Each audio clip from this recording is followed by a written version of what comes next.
He's going to turn around and start to do with our relationships to people.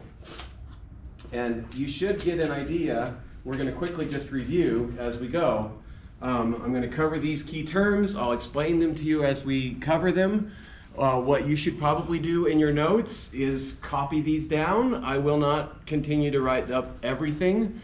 I will just write up on the board what we're going to do for the next day and the next day. And we're going to learn Heidegger by learning his key terms, right? And in a lot of ways, that's just how you learn anything, is vocabulary building. So already we know what ontology is versus what is ontical, right? Ontology is the study of being. Ontical is some actual way of being, something, right?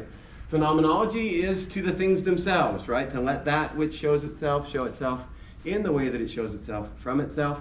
You should know, though, really what Heidegger's doing, and we've seen tons of examples of this when we talk about equipment, is that he takes something that's a seeming, right? Something that appears in an appearance of some sort, but in that special way that he calls a seeming. It seems to be like this. And then he scratches at the surface a little bit and digs deeper to what turns out to be the phenomenon, right? To the thing itself. And we let that show up when this gives way, right? It does something like an announcing, right? So keep in mind, well, we'll get some examples of that with conspicuous obtrusiveness and obstinacy, when the world is what's really there, but the world is the phenomenon, and it hides behind the ready to hand, right? The ready to hand is just what we do with the world, how we live, how we move through it. But when the ready to hand breaks down in just that way, the world starts to show itself, right? And that's the thing. That's the phenomenon, right? And now we're going to get some different ways of thinking about the world as we go. Dasein is the thing that gets priority in our question of what is being, right? Heidegger thinks he's going to get at the meaning of being, or at least to sort of uncover some of what has been covered over. But in truth, what we're going to get is an understanding of Dasein's way of life. And Dasein is you and I, right? We exist.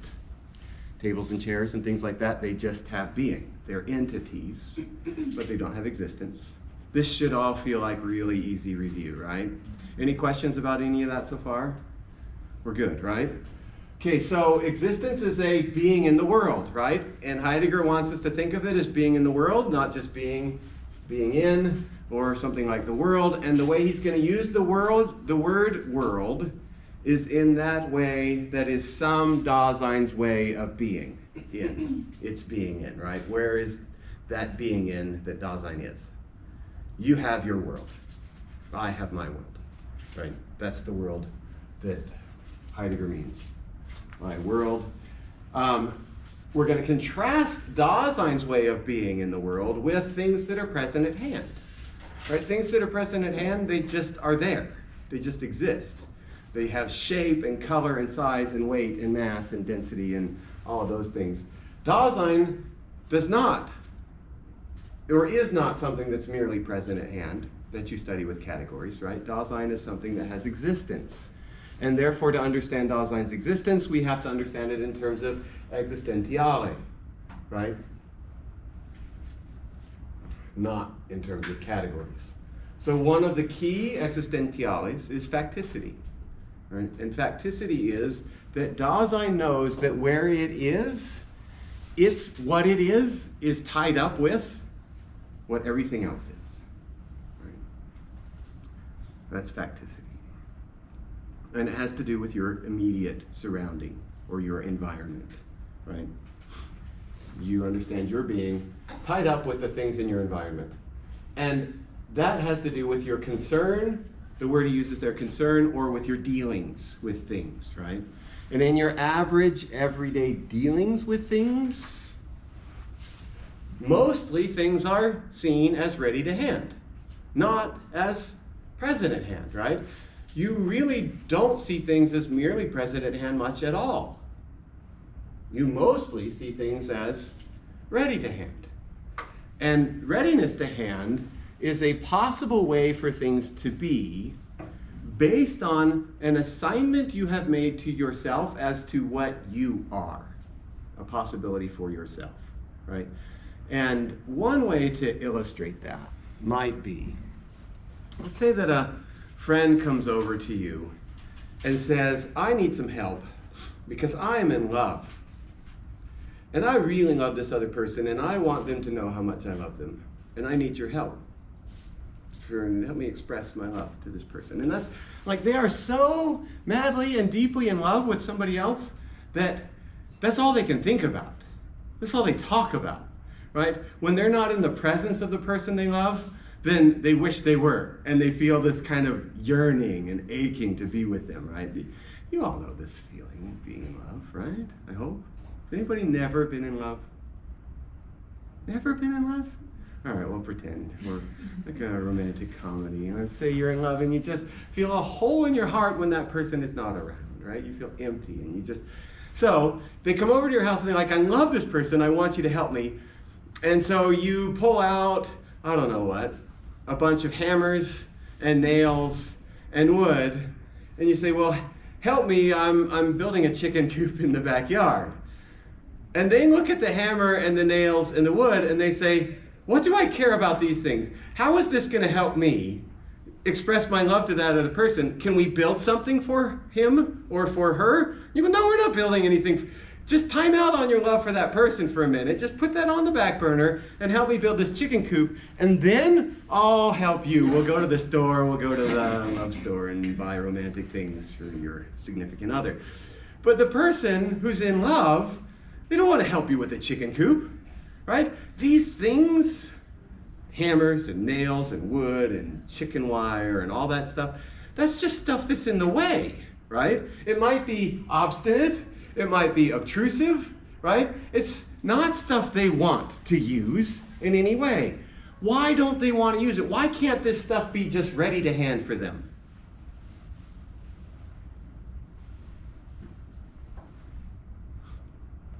What do you think? It could be if they just got into it, right? Come on, just drop being in love and just get into making chicken coops with me for a while, right? If they did that, if they could make that mental shift, then all of these things would be ready to hand, right? They would just see them for what they are. Oh, there's a hammer, let's get the nails, right? But if they're not in that mindset, if they're still in love and feeling this love for the other person, then all of these things have no significance for them. They're unimportant. I mean, they have significance, Heidegger would say, they just have a really deficient level of significance or mode of significance, right? Why do these things that could be ready to hand and could be there just to be used have so little significance to Dasein?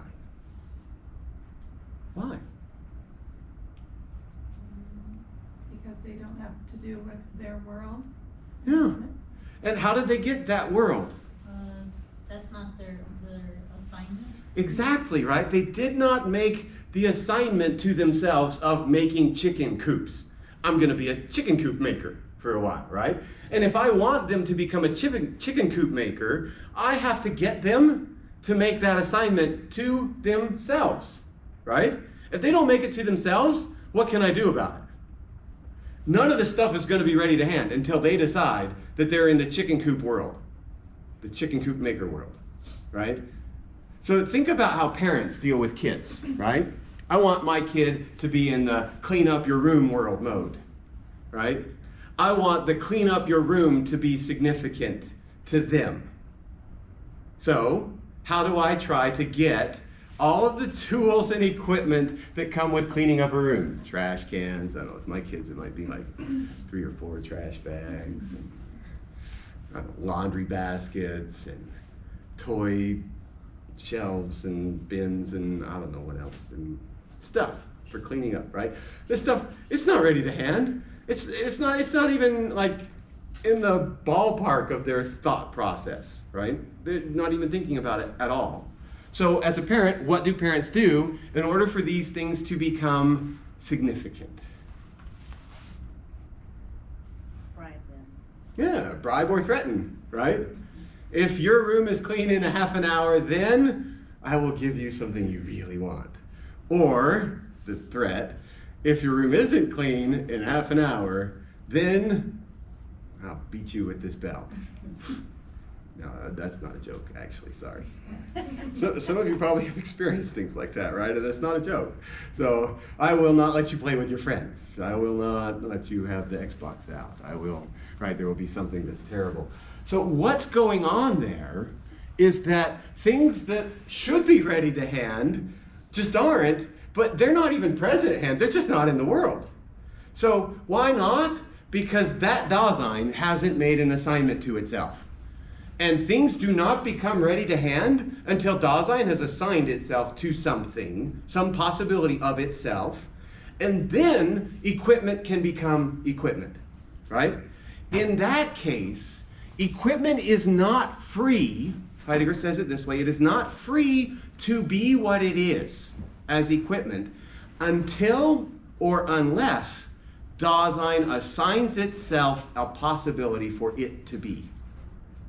Until Dasein assigns itself a possibility, there is no significance in anything. Now, think about what a radical statement this is. Nothing has intrinsic value. Nothing. Until and unless Dasein gives itself an assignment. Diamonds have no value. Money has no value. Cars have no value. Big houses have no value. Being the president of the United States has no value. Whether God will save you or not has no value.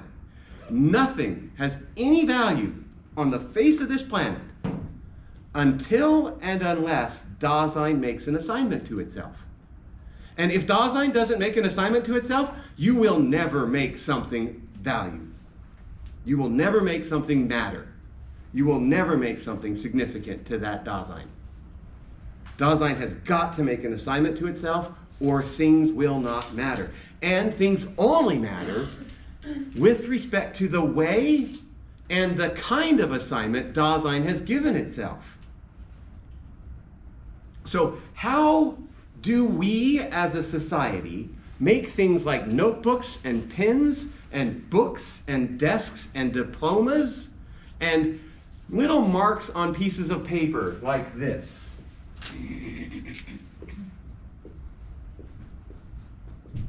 All these are just little lines, shapes.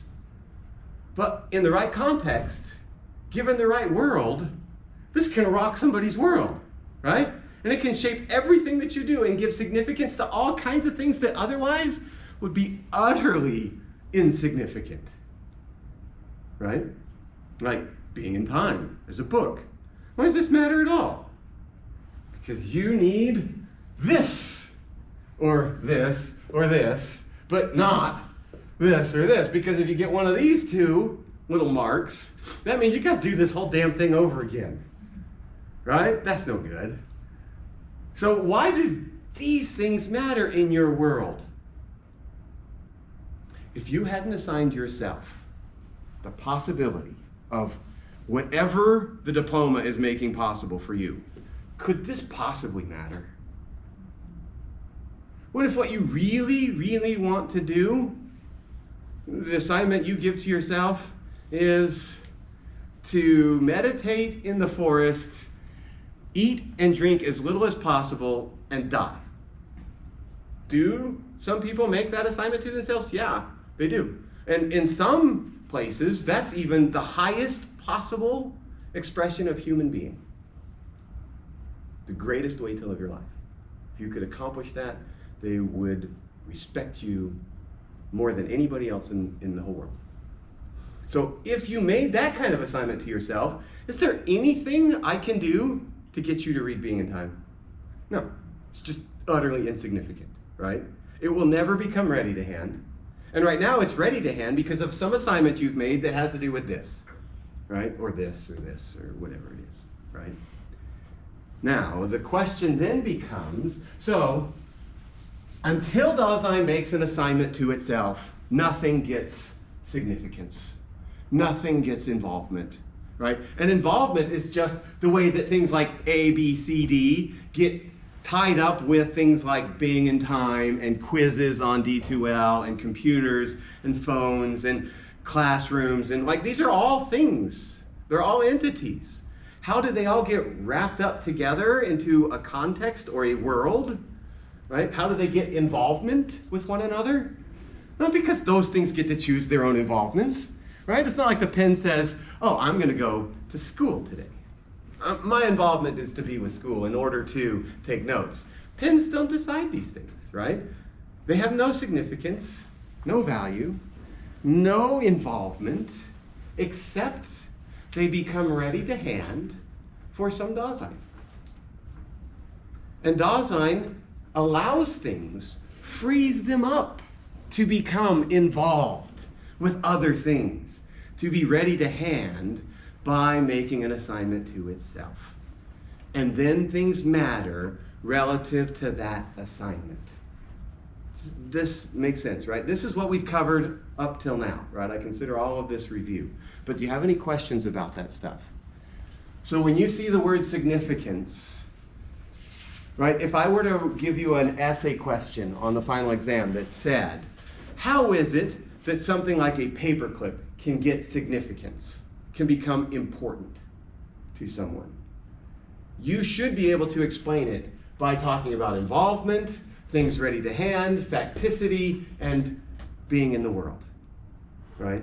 Those would be your key concepts to work through that question. It may sound like it's not that difficult when I just throw it all out at you like I did, but I guarantee when you look at that question on a quiz, you're going to be like, oh, how do I explain this, right? How can I possibly explain this? So you should practice explaining it. If the people that you share your lives with haven't heard about concern and conspicuousness, obtrusiveness, and obstinacy, you're missing out on chances to practice explaining key terms. And you're missing out on a chance to help them understand themselves a little better, how their world functions, really, right, in its average, everyday kind of way. Okay, so significance we've covered. Okay, now, things have significance. Things have significance already before you're born. Before you figure out that you're in this world, you're already in a world with things that are significant. How did you get into a world where things are already significant?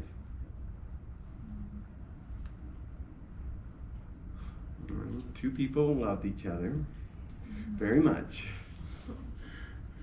And 9 months later, you were born, and you were